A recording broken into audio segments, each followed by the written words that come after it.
நேயர்கள் அனைவருக்கும் வணக்கம். வெண்முரசு நீர்க்கோலம் அத்தியாயம் 95. வீழ்நிலம். தொலைவில் இருந்தே கையை தூக்கி மந்தன விரல் குறியை காட்டியபடி புஷ்கரனின் படுக்கை அறையை நோக்கி சுதீரன் சென்றான். வாயிலில் நின்றிருந்த யவன காவலர் இருவர் அவனை அடையாளம் கண்டு தலை வணங்கினர். காப்பிரி காவலர் இருவர் தரையில் மடியில் வாளை வைத்து கொண்டு அமர்ந்திருந்தனர். சுருண்ட நுரைமுடியும் சோழிகள் போன்ற விழிகளும் பெரிய உதடுகளும் கொண்டவர்கள். யவனர்களில் செங்கல் நிறம் கொண்டவர்களும் சுண்ணக்கல் நிறம் கொண்டவர்களும் இருந்தனர்.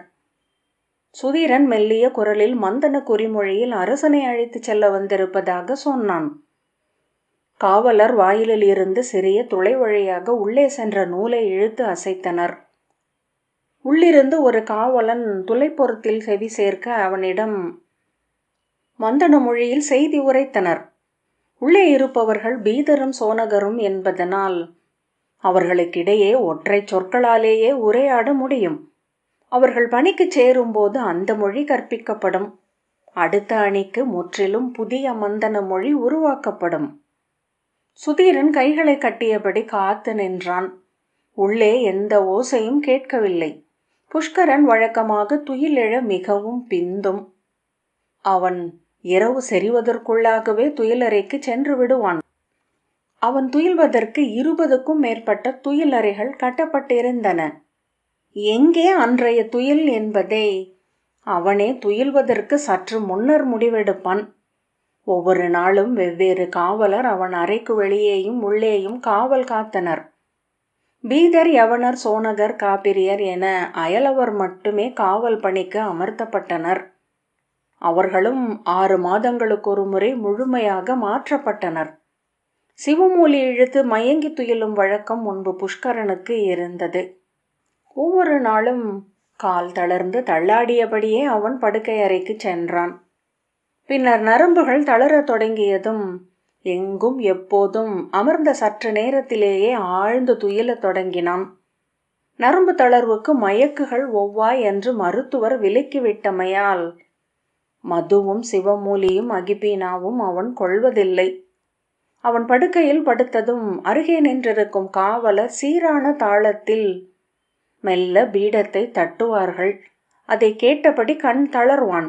வெயில் எழுந்த பின்னரே விழிப்பான். நடுவே மஞ்சத்திலேயே சிறுநீர் கழிப்பான். இருமல் இருந்தால் மலமும் செல்வதுண்டு. விழித்திருக்கையிலும் அவனால் சிறுநீரை அடக்க முடியாதென்பதனால் அவனுடன் சிறுநீர் கலம் ஏந்திய ஏவலன் ஒருவன் எப்போதும் இருந்து கொண்டிருப்பான். பீதர்கள் உள்ளிருந்து செய்தி சொன்னதும் விழித்து கொண்டார் என்று யவன காவலன் சொன்னான். மீண்டும் நெடுநேரம் கடந்து கதவு திறந்தது. சுதீரன் தலை வணங்கி பேரரசருக்கு தெய்வங்களின் அருள் நிறைக என வாழ்த்தினான். மெல்ல இருமிய புஷ்கரன், மருத்துவர் எங்கே என்றான். புறவியிலிருந்து விழுந்ததன் வலி இருக்கிறதென உய்தறிந்த சுதீரன், சித்தமாக இருக்கிறார், நாம் செல்ல காத்திருக்கிறார் என்றான். புஷ்கரன் அவனை திரும்பி நோக்காமல் நடந்தான். திறந்த கதவு வழியாக கழிப்பறையின் கெடுமணம் எழுந்தது. ஏவலர் படுக்கையை சீரமைக்க உள்ளே நுழைந்தனர். சுதீரன் தொலைவில் அவனை நோக்கியபடி நின்ற சிற்றமைச்சன் சிபிரனிடம் கையசைவால் மருத்துவர் என ஆணையிட அவன் ஓசையின்றி பாய்ந்தோடினான். நாம் இன்று காலை கலிதேவன் ஆலயத்திற்கு செல்கிறோம். அங்கே தங்கள் திருக்காட்சிக்காக குடிகள் புலரிக்கு முன்னரே பெருகி சூழ்ந்திருக்கிறார்கள் என்றான். புஷ்கரன் பேசாமல் நடந்தான். நின்று 2 முறை இருமிவிட்டு மேலும் சென்றான். மருத்துவ நிலையின் வாயிலில் மருத்துவர், சுவிநீதரும் மாணவர்களும் அவர்களுக்காக காத்து நின்றிருந்தனர். சுவிநீதர் தலை வணங்கி முகமன் உரைத்தார். புஷ்கரன், படைத்தலைவன் எங்கே என்றான். அவர் கலி ஆலயத்தில் இருக்கிறார். அவர் தலைமையில்தான் திரள் ஒழுங்கமைகிறது என்றான் சுதீரன். நான் முற்றத்திற்கு வருகிறேன் என்றான் புஷ்கரன். பட்டத்து யானை ஒருங்கி நிற்கிறது அரசே என்றான் சுதீரன். திரும்பி நோக்காமல் புஷ்கரன் உள்ளே சென்றான். சுதீரன் வாயிலுக்கு ஓடி வந்தபோது அங்கே பட்டத்து யானையுடன் முழு காவல் படையினரும் அகம்படியினரும் மங்கள நிறையினரும் காத்திருந்தனர். அவன் வந்தது குளத்தில் கல் விழுந்தது போல ஓசையற்ற அலையசைவாக இறுதி வரை பரவி சென்றது. காத்திருக்கும்படி கை அசைத்துவிட்டு அவன் முகப்பில் கை கட்டி நின்றான். அவனை நோக்கியபடி முற்றம் அசைவிழந்து விழிகளாக சூழ்ந்திருந்தது. புறவிகளின் மூச்சொலிகள், குழம்பு மிதிபடும் ஓசைகள், யானை அசைந்து கொண்டே இருக்கும் ஓசை.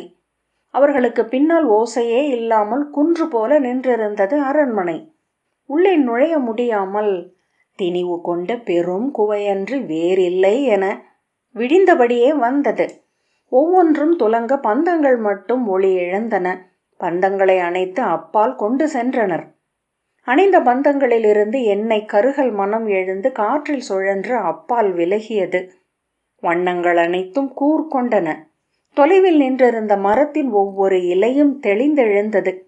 அந்நகரில் ஒரு விழா நிகழ்கிறதென்று அயலவர் நம்ப முடியாது.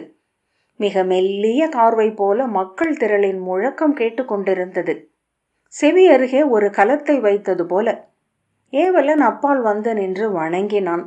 அருகே வர அவன் கை காட்ட நெருங்கி வந்து காதில் செய்திகளை சுருக்கமாக சொன்னான். கலி ஆலயத்தின் முன் மக்கள் நிறை பெருகி அலையடிக்கிறது. பூசணைகள் பெரும்பாலும் முடிந்து விட்டன. அரசர் வந்த பின்னரே முடிக்க வேண்டும் என்பதற்காக சிலவற்றை மீண்டும் மீண்டும் செய்து பொழுது நீட்டிக்கிறார்கள். வந்து கொண்டிருக்கிறார் என்று சொல்லும்படி ஆணையிட்டு அனுப்பினான். கோட்டை முகப்பு காவல் மாடத்தின் நிழல் நீண்டு மாளிகை படிகளில் விழுந்தது. செவ்வொளி கற்றைகள் கட்டடங்களின் இடையே பீரிட்டு எழுந்து சரிந்தன. மேலே தோன்றிய ஏவலன் கை காட்டினான். சுதீரன் முன்னால் சென்று படிகளின் அருகே காத்து நின்றான்.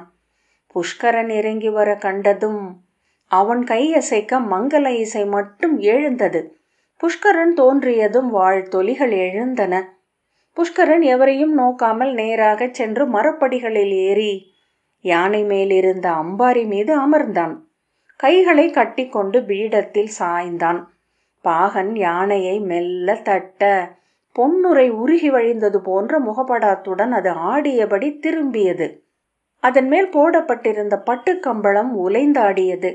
சங்கிலிகள் ஒலிக்க அது நடக்க கவசம் அணிந்த கொடி வீரர் 7 காக கொடியுடன் முன்னால் சென்றனர். மங்கள இசையுடன் சூதர் நிறை தொடர அவர்களுக்கு பின் 108 அணிச்சேடியர் பொலி தாளங்களுடன் சென்றனர். யானைக்கு இணையாக புறவியில் சுதீரன் சென்றான். நகர் தெருக்கள் தோரணங்களாலும் மலர் வளைவுகளாலும் பட்டு துணிகளாலும் அணி செய்யப்பட்டிருந்தன. தெருக்களின் இரு மருங்கிலும் கூடியிருந்த நிஷதகுடியின் பெண்களும் இளையோரும் மலர் தூவி அரசனை வாழ்த்தி குரல் எழுப்பினர். அவன் ஒவ்வொரு முகமாக நோக்கி கொண்டு சென்றான்.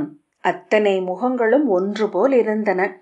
அத்தனை செயல்களும் நன்கு பயின்றவை போல. புன்னகைகள், கை வீசல்கள். அரச பெருவீதியில் இருந்து பிரிந்தபோது கலியின் குன்று தோன்றியது. அது வெண்சிதல் மூடிய நெற்று என தெரிந்தது. அதன் பரப்பு முழுக்க இடைவெளியில்லாமல் மானுட தலைகள். மேலே செல்லும் பாதை மட்டும் அதில் சுற்றப்பட்ட மேலாடை போல சுழன்று சரிந்திறங்கியது. குன்றின் மேல் ஏறத் தொடங்கிய போது சுதீரன் திரும்பி கீழே விரிந்திருந்த நகரை நோக்கினான். அங்கே அனைத்தும் வழக்கம் போல் இருப்பதாக தோன்றியது. எறும்பு புற்றை நோக்குவது போல. அனைத்து எறும்பு கூடுகளும் ஒன்றை போல் பிரிதொன்று என உயிர் இயக்கம் கொண்டு கொப்பளிக்கின்றன. குன்றின் மேல் கலியின் ஆலயத்தை அவர்கள் அடைந்த போது பெரும் முரசங்கள் முழங்கத் தொடங்கின. கூட்டம் அரசனை வாழ்த்தி கூவியது. மங்கள இசையும் குரவையொலியும் இணைந்து கொண்டன. யானை செல்ல வழிவிட்டு இரு பக்கமும் எவரும் ஒதுக்காமலேயே உடல்களின் எல்லை ஒன்று உருவாகியது. பின்னால் இருந்தவர்களின் உந்து விசையால் அது அலை விளிம்பென நெளிந்தது. கலியின் ஆலயத்தின் முன் யானை வந்து நின்றதும் கைகளால் ஆணைகளை பிறப்பித்தபடி நின்ற படைத்தலைவன் ரணசூரன் முழு கவச உடையுடன் வந்து வணங்கினான். ஏவலர் 2 மெல்லிய மூங்கில் படிக்கட்டை கொண்டு வந்து யானை அருகே வைத்தனர். புஷ்கரன் கைகளை கூப்பியபடி அதனூடாக இறங்கி வந்தான். ரணசூரன் வாழ்த்துரைத்து தலை வணங்கி, அனைத்தும் முறையாக நிகழ்கின்றன அரசே என்றான். அவனை நோக்கி புன்னகைத்து நன்று என்ற பின் முன்னால் சென்றான் புஷ்கரன். ரணசூரன் குழப்பத்துடன் சுதீரனை நோக்கினான். தலைமை பூசகர் மச்சர் கலிக்கு அணிவிக்கப்பட்ட கரிய பட்டாடையை அரசனின் தோளில் அணிவித்தார். காக இறகு சூடிய குலக்கோலை காளகக்குடி தலைவர் மூர்த்தர் அழைத்தார். புஷ்கரன் அவர்களின் முறைமைகளை ஏற்று முன்னால் சென்றான். யானையை பாகன் மெல்ல தட்ட அது காலெடுத்து வைத்து விலகிச் சென்றது. அதே கணம் அப்பால் எரியம்பு ஒன்று எழ ஓர் யானை பிளிரியது. அதன் அருகே நின்றவர்கள் பாறை விழுந்த நீர் பரப்பென அதிர்ந்து அலை வட்டமென பரவினர். அவ்விசையால் கூட்டத்தின் உடல் வேலி உடைந்து அங்கிருந்த சிலர் நிலை தடுமாறி விழுந்தனர். முதுமகள் ஒருத்தி கையில் இருந்த குழந்தையுடன் யானையின் காலடியில் விழ யானை திகைத்து பின்னால் காலடி வைத்தது. பின்னால் இருந்த புறவி மேல் முட்டி கொண்டு விதிர்த்து முன்னால் நடந்தது. அதன் இரு கால்களுக்கு நடுவே முதுமகளும் மைந்தனும் நசுங்கி உடல் உடைந்தனர். ஓலமும் கலைவும் கேட்டு புஷ்கரன் திரும்பி நோக்கினான். சினத்துடன் என்ன என்ன என்றான். ரணசூரன் பதற்றத்துடன் ஓடி வந்து, அரசே, நிலை தடுமாறி ஏதோ குழப்பம் என்று குழற புஷ்கரன் முகம் சிவக்க கழுத்து தசைகள் இழுபட்டு அசைய அவன் கன்னத்தில் ஓங்கி அறைந்தான். மேலாடியை சுழற்றியபடி யானை காலடியில் கிடந்து துடித்த முதுமகளை தூக்கிய ஏவலரை அகற்றி குனிந்து அவள் தலையை தொட்டான். அவள் உடல் ஒரு பக்கமாக இழுபட்டிருந்தது. இடைக்கு கீழே குருதி குழம்பு பரவி இருந்தது. இன்னொரு ஏவலன் குழந்தையை தூக்கினான். அதன் தலை நெஞ்சின் மேல் சரிந்திருந்தது. புஷ்கரன் திரும்பி ரணசூரனை நோக்கி, மூடன் என்றான். அவன் உடல் நடுங்கிக் கொண்டிருப்பதை சுதீரன் நோக்கினான். யானை முன்னால் சென்று அங்கிருந்த திரளை கண்டு பிளிரியதும் அவன் உடல் அதிர்ந்து துள்ளியது. அவன் வலக்கை அடிபட்ட நாகமென துவழ்வதை, நாக்கு வாயின் வலப்பக்கம் ஒட்டி இருப்பதை சுதீரன் கண்டான். புஷ்கரனின் வேளக்காரர்கள் அவன் ஆணைக்காக காத்திருந்தனர். சூழ்ந்திருந்த குடிகளும் ஓசையடங்கி தருண முனையில் நின்றிருந்தனர். ரணசூரன் புஷ்கரன் முன் முழந்தாளிட்டு கை கூப்பி, அரசே என்று கூவினான். அரசே, பொறுத்தருள்க, என் பிழையல்ல, என் பிழையல்ல அரசே என்றான். சுதீரன் தோள் தளர பெருமூச்சுடன் நோக்கை விலக்கி கொண்டான். புஷ்கரனின் முகம் சிவந்து வாய் இறுகியது. காவலர் தலைவனை நோக்கி கை காட்டிய பின் சுதீரனை நோக்கி திரும்பினான். காவலர்கள் ரணசூரனை சூழ்ந்து கொண்டனர்.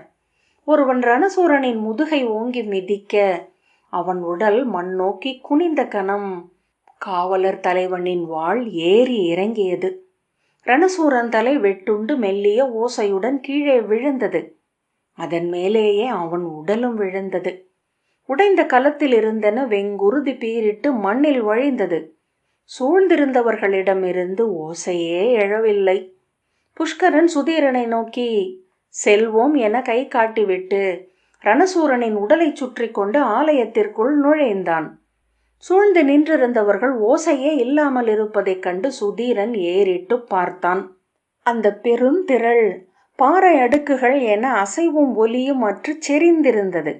மூடன் தன் தண்டனையை தானே வரவழைத்து கொண்டான் என்றான் அருகே நின்றிருந்த சிற்றமைச்சன். அவனை திரும்பி நோக்கிய பின் சுதீரன் உள்ளே செல்ல முயல அவனுக்கு குறுக்காக ரணசூரனின் உடல் கிடந்தது. ரணசூரனின் கால்கள் இழுத்து கொண்டிருக்க இருவர் அவனை கைப்பற்றி இழுத்து அப்பால் கொண்டு சென்றனர். கூட்டத்தில் எவரோ ஏதோ சொல்ல சிரிப்போசை எழுந்தது. சுதீரன் திரும்பி கூட்டத்தை நோக்கிய போது ஒருவன் ஏதோ இழி செய்கை காட்டினான். அவன் முகம் தெளிவதற்குள் திரளில் புதைந்தான். அவன் திரும்பிய போது பின்னால் கூட்டத்தின் சிரிப்பொலி முழங்கியது. குருதி சேற்றை மிதிக்காமல் தாண்டி குதித்து சுதீரன் ஆலயத்திற்குள் நுழைந்தான். கருவறைக்குள் புஷ்கரன் கலிதேவனின் சிலை முன்னால் நின்றிருந்தான். அவனுடைய மெய்க்காவலர் இருபுறமும் நிற்க அவன் திரும்பி சுதீரனை நோக்கி அருகே வரும்படி கை காட்டினான். சுதீரன் அருகே சென்று கை கூப்பியபடி நின்றான். வெண்பட்டால் கண்கள் மூடி கட்டப்பட்ட கலியின் முகம் அத்தனை கூரிய நோக்கு கொண்டிருப்பதை உணர்ந்து விழி திருப்பிக் கொண்டான். அவ்வுணர்வு உடலில் நீடித்தது. பூசெய்கையும் பலிகொடையும் படையலும் குலமுறைமைகளும் நிகழ்ந்தன. பூசகர்கள் மெல்லிய குரலில் சொன்னவற்றை புஷ்கரன் பாவை என செய்தான். சுதீரன் சூழ்ந்திருந்தவர்களின் முகங்களையே நோக்கி கொண்டிருந்தான். அத்தனை முகங்களும் விழவு காண கிளர்ச்சியும் திரள் என்றானதன் தன்னை மறந்த மிதப்பும் கொண்டு ஒன்று போல் இருந்தன. தலைமை பூசகர் குருதி குழம்பு தொட்டு புஷ்கரனின் நெற்றியில் நீள் குறியிட்டு கலி அருள் சூழ்க, வெற்றியும் புகழும் நீள்க, என்றும் சொல் நின்றாள்க என வாழ்த்தினார். புஷ்கரன் திரும்பி நோக்க அருகே நின்ற ஏவலர் நீட்டிய தட்டிலிருந்து கரிய பட்டையும் பொன்னணியையும் எடுத்து முதுபூசகருக்கு அளித்தான். பிற பூசகர்களும் வந்து பரிசில் பெற்று கொண்டனர். பரிசில் முடிந்ததும் புஷ்கரன் திரும்பி சுதீரனை நோக்கிவிட்டு மறு வாயிலினூடாக வெளியே சென்றான். முதலில் சென்ற மெய்காவலர் வேல் விரித்து வழி செய்ய புஷ்கரன் அவ்வாயிலில் தோன்றியதும் வாழ்த்தொலிகளும் குரவையும் மங்கள இசையும் முழங்கின. சூழ்ந்திருந்த காவல் மாடங்களில் இருந்து முரசொலி எழுந்தது. புஷ்கரன் அப்பால் பலகையாலான பீடத்தில் காரகன் நிற்பதை கண்டான். வலது முன்னங்காலை சற்று தூக்கி தலை நிமிர்ந்து பிடரி மயிர்கள் காற்றில் உலைய ஓசைக்கேற்ப உடல் விதிர்த்தபடி நின்றிருந்தது. அதன் கடிவாளத்தை இரு பக்கமும் இரு பாகன்கள் பற்றியிருந்தனர். ஏவலன் ஒருவன் வந்து பணிந்து, புரவி சித்தமாக உள்ளது அரசே என்றான். சுதீரன் தொலைவில் கட்டப்பட்டிருந்த சிறிய களிரை நோக்கினான். அதன் மேல் அமர்ந்திருந்த பாகன் அவன் கையசைவுக்காக காத்திருந்தான். புஷ்கரன் சுதீரனை நோக்கிவிட்டு நடக்கத் தொடங்க சுதீரன் திரும்பி பாகனை நோக்கினான். செய்கை காட்ட தூக்கிய கையால் தலைப்பாகையை சீரமைத்தபடி மெல்ல பின்னடி எடுத்து வைத்து ஆலய வாயிலிலேயே நின்றான். முன்னோக்கி நடந்த புஷ்கரன் திரும்பி பார்த்தான். அவன் நோக்கை சந்தித்த சுதீரனின் விழிகள் விலகவில்லை. திடுக்கிட்டவன் போல புஷ்கரன் நின்று விட்டான். அவனுடன் சென்ற வேளக்கார படையினரும் நிற்பதை உணர்ந்து மேலும் நடந்தான். அவன் காலடிகள் தளர்ந்தன. ஒரு முறை நிற்கப் போகிறவன் போல தோன்றினான்.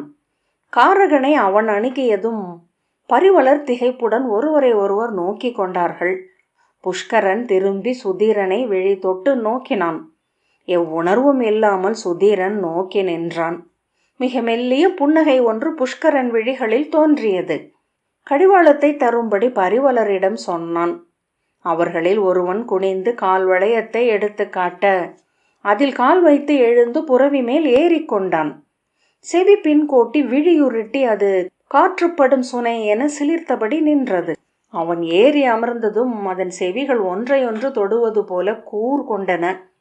கனைத்தபடி நின்ற இடத்திலேயே முன்னங்கால் தூக்கி மேலே பாய்ந்து பின்னங்காலை உதறி மீண்டும் மேடையில் முன்னங்கால் ஊன்றி முன்பு போலவே நின்றது. கண நேரத்தில் நெய்விட்ட அனல் எழுந்து பின் அணைவது போல் இருந்தது.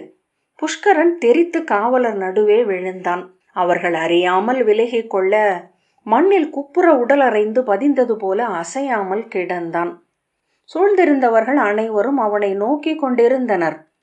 அவன் கையை ஊன்றி புரண்டு எழுந்து மெல்ல துப்பியபடி அமர்ந்தான்.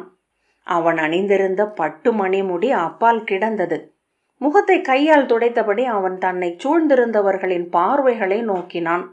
அப்பெருந்திரள் அவனை விழிகளாக சூழ்ந்திருந்தது.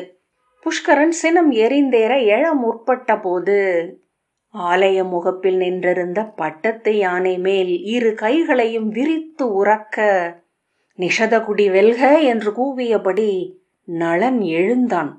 அவன் கைகளை விரித்ததும் அங்கிருந்த மொத்த கூட்டமும் வெடித்தெழுந்து பெருமுழக்கமாக பேரரசர் நளன் வாழ்க, நிஷத தலைவர் வாழ்க என்று கூவியது. புஷ்கரன் எழுந்து தன் ஆடையை இழுத்தபடி அருகே நின்ற வீரனிடம் மணிமுடியை எடுக்கும்படி சைகை காட்டினான். அவன் அறியாமல் குனிய கூட்டத்தில் நின்றிருந்த ஒரு முதுமகள், தொடாதே, அதை தொட்டால் உன் குலத்தை வேருடன் அறுப்போம் என்று கூவினாள். நூற்றுக்கணக்கான பெண் குரல்கள் தொடாதே, கீழ்மகனே, விலகு என்று கூவின. புஷ்கரன் பதறி துடித்த வலக்காலுடன் நிற்க முடியாமல் தள்ளாடினான். யானை மேல் நின்றிருந்த நளனை நோக்கியபடி காலடி வைக்க அவிழ்ந்து கிடந்த தன் ஆடையில் கால் சிக்க தடுமாறி விழுந்தான். அவன் வலக்கை இழுத்து கொண்டது. வலக்கால் நீண்டு துடித்தது. வாய் கோணலாகி முகம் வலிப்பில் அசைந்தது. அவன் இடக்கையை ஊன்றி எழ முயல அவனை நோக்கி கை நீட்டி வசைபாடிய திரளில் இருந்து பழுத்த கிழவி ஒருத்தி கூன் விழுந்த முதுகுடன் வந்து அவன் முகத்தில் எட்டி உதைத்தாள். அவள் நரை கூந்தல் அவிழ்ந்து விழுந்தது. தடுமாறி நிலை கொண்டு அவன் முகத்தில் காரி உமிழ்ந்து, இழிமகனே, உன்னை பெற்ற வயிற்றுக்கும் கீழுலகே, சிறுமதியனே, புழுவே என்று கூவினாள். அதற்குள் இன்னொரு முதுமகள் வந்து அவன் முகத்தில் உதைத்தாள். அவன் மல்லாந்து விழ வெறி கொண்டவள் போல அவனை உதைத்து கொண்டிருந்தாள். சூழ்ந்திருந்த பெண்கள் அனைவரும் வசை கூவ விழித்த கண்களுடன் படைக்கலமேந்திய வீரர்கள் நோக்கி நின்றிருந்தனர். அச்செய்தி பரவ அப்பெருந்திரளில் இருந்த பெண்கள் அனைவரும் வெறிக்கூச்சலிட்டபடி முட்டி அலை ததும்பி அவனை நோக்கி வரத் தொடங்கினர். அவர்கள் வேலும் வாளுமேந்திய வீரர்களை அடித்தும் உதைத்தும் தள்ளினர். வீரர்கள் மெல்ல பின்வாங்கி ஒற்றை திரளாகி அகன்று செல்ல பெண்களின் பெருக்கு நடுவே சுழி மையமென புஷ்கரன் கிடந்தான். யானை மேலிருந்த நளன், "நிறுத்துங்கள், நிறுத்துங்கள், இது அரசாணை" என்றான். "அரசாணை" என்று படைவீரன் ஒருவன் உரக்க கூவினான். அக்குரல் படைவீரர்களுக்கு அவர்கள் செய்ய வேண்டுவதென்ன என்ற தெளிவை அளிக்க அவர்கள் "அரசாணை, நிறுத்துக" என மீண்டும் மீண்டும் கூவினர். முன்னால் நின்றவர்கள் தயங்க, பின்னால் நின்றவர்கள் உந்த, கூட்டம் ததும்பி பக்கவாட்டில் விரிந்தது. திரள் ததும்பியபடி வெறியுடன் கூச்சலிட்டு கொண்டிருக்க, வலக்கை நடுங்கித்துள்ள வலக்கால் செயலற்று இழுத்து நீண்டிருக்க, மூக்கிலும் கடைவாயிலும் நீர் வழிய புஷ்கரன் அமர்ந்திருந்தான். யானை மேலிருந்து இறங்கிய நளன் அவன் அருகே வந்து, "இளையவனே, உன்னிடமிருந்து எதையும் பறிக்க விரும்பவில்லை. நீ வென்றதை அவ்வண்ணமே மீட்க எண்ணுகிறேன். நாம் சூதாடுவோம். சென்ற முறை ஆடிய அதே முறைப்படி, அதே நெறிகளின்படி" என்றான். புஷ்கரன் பேச முற்பட்டாலும் அவனால் குரல் எழுப்ப முடியவில்லை. அவன் சுதீரனை நோக்கினான்.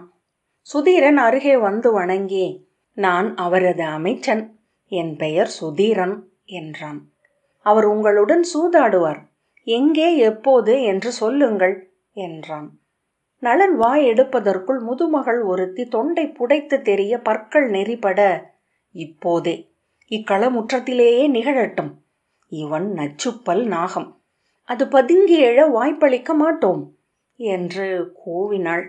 "ஆம், இங்கேயே, இங்கேயே ஆட வேண்டும்" என்று பெண்கள் கூச்சலிட்டனர். மீண்டும் திரள் எல்லை உடைய, "ஆம், இங்கேயே, விலகுக" என்று நளன் கூவினான். அவன் ஆணையை வீரர்கள் மீண்டும் கூவினர். நளன் சுதீரனிடம், "இவன் ஆடை மாற்றி நீர் அருந்தி வரட்டும்.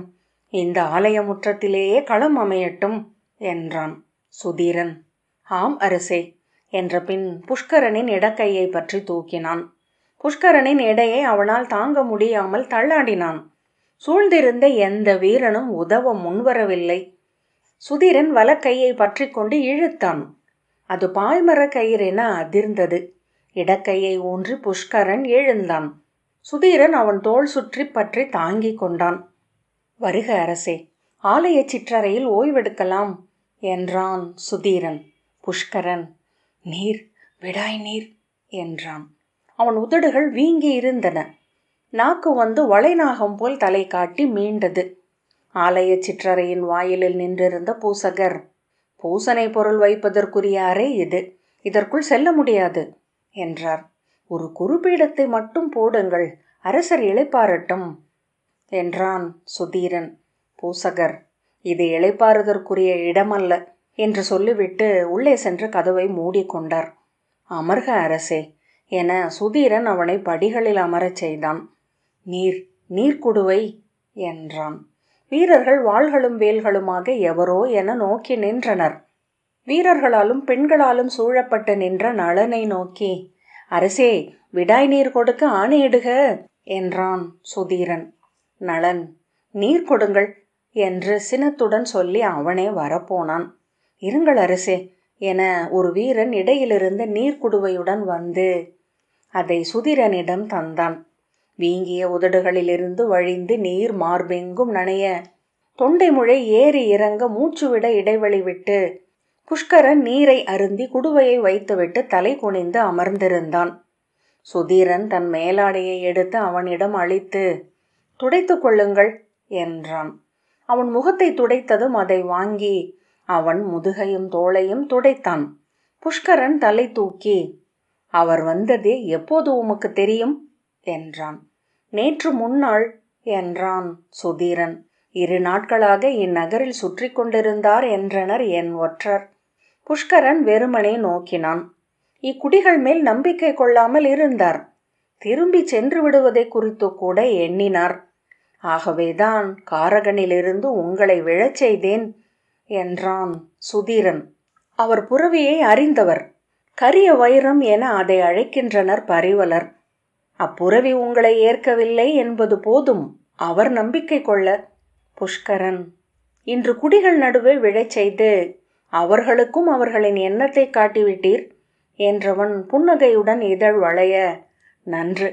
அந்தனரை வெல்ல முடியாதென்பது எந்தை கூற்று, அது பொருள் கொண்டது என்றான். என் கடன் இது என்றான் சுதீரன். நீர் என்ன நினைக்கிறீர்? நான் உயிர் வாழ்வதில் பொருளுண்டா? சுதீரன்: ஆம், இப்போது இவ்வண்ணமே இருந்தால் 7க்கு 7 பிறவி எடுத்து கழுவ வேண்டி இருக்கும். கழுவினாலும் தீராமலும் ஆகும் என்றான். புஷ்கரன் பெருமூச்சு விட்டு தலை குனிந்து அமர்ந்திருந்தான். பின்னர் சிவந்த விழிகளுடன் நிமிர்ந்து, அந்தனரே, இது அடிபணிந்து ஆசிரியனிடம் மாணாக்கன் கேட்பது. நான் செய்வதற்கேது உள்ளது என்றான். அரசே, நீங்கள் இதுவரை ஈட்டியதில் நன்று ஒன்று உண்டு என்றான் சுதீரன். நீங்கள் ஆடியதில் எல்லை கண்டுவிட்டீர். இங்கினி ஏதுமில்லை. எனவே எச்சுமையும் இல்லாமல் பறந்து முழு விசையாலும் மறு எல்லைக்கு செல்ல முடியும். வான்மீகியும் விஸ்வாமித்திரரும் சென்ற தொலைவுக்கே. புஷ்கரன் அவனை கூர்ந்து நோக்கினான். இருமுறை உதடுகள் அசைந்தன. நன்றோ தீதோ, எல்லைக்குள் நிற்பவர்கள் எந்த முழுமையையும் அடைவதில்லை. ஆடுகளங்களுக்கு அப்பால் உள்ளதே மெய்மை. மீறி செல்வதே தவம் எனப்படுவது. முற்றிலும் கடப்பதே வீடு பேறு என்றான் சுதீரன். என்னுடன் இரும் அந்தனரே என்றான் புஷ்கரன். ஆம், அது நான் அளித்த சொல் என்றான் சுதீரன். நீர்க்கோளம் 95வது அத்தியாயம் இத்துடன் நிறைவு பெற்றது. நன்றி.